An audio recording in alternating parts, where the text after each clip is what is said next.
سمیرہ صاحبہ، یہ ساری گفتگو آپ نے سنی. جمہوریت سیکھ رہی ہے، ہمارا تجربہ کم ہے، امریکہ کا زیادہ ہے، لیکن وہ فرما رہے ہیں کہ مذاکرات آپ دیکھیں پی ٹی آئی آخر بیٹھی ہوئی ہے اپنی، اس نے بڑی فارم 47 والی، یعنی کہ 8 فروری جسے یوم سیاہ کے طور پہ یہ لوگ منانے لگے ہیں ابھی پی ٹی آئی والے، وہ اس ڈیمانڈ سے پیچھے ہٹ گئے ہیں کہ جناب یہ مینڈیٹ ہمیں واپس کیا جائے. مطلب لگ یہی رہا ہے. تو کیا واقعی ہمارے یہاں بھی بہتری آ رہی ہے؟ آپ کو فیل ہو رہا ہے؟ تھینک یو منصور.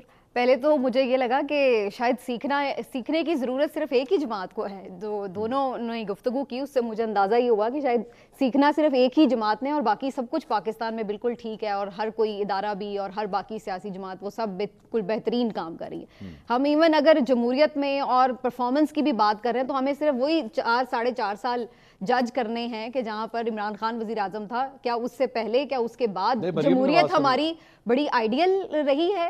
کیا اس سے پہلے ہم نے کبھی ایسے مناظر نہیں دیکھے اسمبلیوں میں جس کی آپ ابھی مثال دے رہے ہیں؟ تو یہ تو ایک ہماری ہسٹری ہے. کیا ایسا ہونا ہے، کیا ایسا ہونا چاہیے، وہ ایک الگ بحث ہے. کئی ملکوں میں تو ہم نے کرسیاں بھی چلتے دیکھی ہیں، کئی ملکوں میں ہم نے مار پیٹ کے مناظر بھی دیکھے ہیں، اور کئی ملکوں میں ہم نے اس طرح کے مناظر بھی دیکھے ہیں جو آپ نے جن کا کل کا ذکر کیا وہ بھی مناظر ہیں.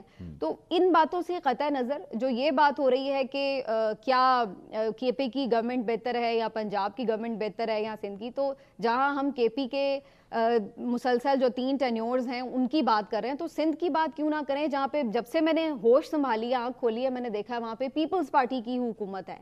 جہاں تک پنجاب کی بات ہے، آپ نے کب ہوش سنبھالا تھا؟ میں نے ابھی بس جب سے سنبھالا ہے، اس سے بھی پہلے سے پتہ نہیں کتنی گورنمنٹ سے مجھے تو بھول بھی گیا کہ کب سے چل رہا ہے. 2004 صوبوں کی بات کی، آپ نے 2008 میں ہوش سنبھالا. پتہ نہیں، میں نے تو جب دیکھا قائم علی شاہ صاحب تھے، مسلسل وہی چلتے چلے جا رہے تھے، پھر 2 سال یعنی مختلف عہدوں میں وہی چلتے رہے ٹینیورز ان کے. اور تو کہنے کا مقصد یہ ہے کہ ہر سیاسی جماعتوں نے اقتدار بھی دیکھے ہیں، اپوزیشن بھی دیکھی ہے، سب کو یہاں سیکھنے کی ضرورت ہے، اداروں کو بھی سیکھنے کی ضرورت ہے. ضروری نہیں اگر امریکہ نے 300 سال میں سیکھا تو ہم بھی 300 سال ہی لگائیں، ہم اس سے پہلے بھی سیکھ سکتے ہیں اگر ہم کوشش کریں، اور اگر ہمارے جو حالات جس طرف جا رہے ہیں. جو ٹرمپ کی بات آپ نے کی ہے کہ جی کوئی میسج آیا یا نہیں آیا، کیا یہ تو کوئی بھی نہیں کہہ رہا تھا کہ وہ پہلی تقریر کریں گے اور اس میں وہ سب سے پہلے یہ اناؤنسمنٹ کر دیں گے کہ جی عمران خان کو ریلیز کرو. اور مجھے تو یہ بھی نہیں شور کہ وہ خود براہ راست کوئی بات کہیں گے بھی.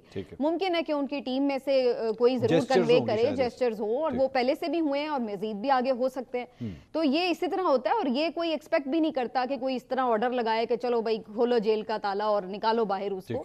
تو یہ ڈپلومیٹکلی یہ چیزیں پہلے بھی ہوتی رہی ہیں. ابھی کل ہم ایک سٹوری سن رہے تھے کہ جس طرح سے بل کلنٹن صاحب نے نواز شریف صاحب کو ریسکیو کیا، اور اس سے پہلے بھی جب ان کی جدہ میں بھی ساری ڈیل ہوئی ہے جس طرح سے، اور اس کے بعد ابھی بھی. تو یہ کوئی ایسی انہونی کام نہیں ہے کہ جو ہم یہ کہیں کہ جی اچھا اب یہ ایسے ہونے جا رہا ہے. لیکن اگر ایسا کام ہوتا ہے تو وہ جو ایک بیرونی مداخلت کے حوالے سے پی ٹی آئی کا ایک بیانیہ ہے، آپ کے خیال میں وہ ڈنٹ نہیں ہوگا؟ نہیں، یہ پی ٹی آئی کو اس بات کی تنقید تو برداشت کرنی پڑے گی، یہ تو ظاہر ہے ان کے مخالفین اس چیز کو کریں گے، لیکن ان کا اس کے اوپر جو ایک آرگیومنٹ آتا ہے وہ یہ ہے، جو ان کے آرگیومنٹ میں وزن بھی ہے، کہ انسانی حقوق کی جو خلاف ورزیاں ہیں نا، اگر وہ نہ ہو رہی ہوں تو پھر آپ کی عدالتیں بالکل صحیح طور پہ کام کر رہی ہوں، آزاد آپ کی عدلیہ ہو، جس طرح کا ایک سسٹم تھا اسی سسٹم سے آپ اگر گو تھرو کر رہے ہو تو آپ کو سمجھ میں آتا ہے کہ جی ٹھیک ہے ہمارا ایک سسٹم اس کے تھرو چل رہا ہے. لیکن جس طرح سے ہم نے سسٹم کو بالکل مینیپولیٹ کر دیا ہے، اور جو ایک ہم نے سسٹم دیکھا ہے، تو وہ پھر نہیں مکینک باہر سے نہیں بلانا پڑتا، لیکن یہ کہ پھر باہر کے لوگ اس پہ بات ضرور کر سکتے ہیں. وہ پھر انگلیاں اٹھاتے ہیں کہ جی یہ آپ کے ملک میں اس طرح سے ہو رہا ہے، یہ چیز ہے.